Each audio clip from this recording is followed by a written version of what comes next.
તો હવે ફ્લાવર શોની પણ નકલી ટિકિટનું કૌભાંડ સામે આવ્યું છે। અમદાવાદમાં ફ્લાવર શોની બનાવટી ટિકિટોનું કૌભાંડ ઝડપાયું છે। અહીંયા 70ના દરની 27 અને 100ના દરની 25 ટિકિટ મળી આવી।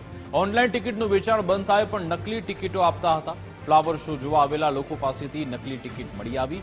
રિવરફ્રન્ટ વેસ્ટ પોલીસ સ્ટેશનમાં આ મામલે ફરિયાદ નોંધાઈ છે। 4-5 વર્ષથી જનરલ મેનેજર તરીકે આ બધી વ્યવહારિક કામગીરી કરે છે।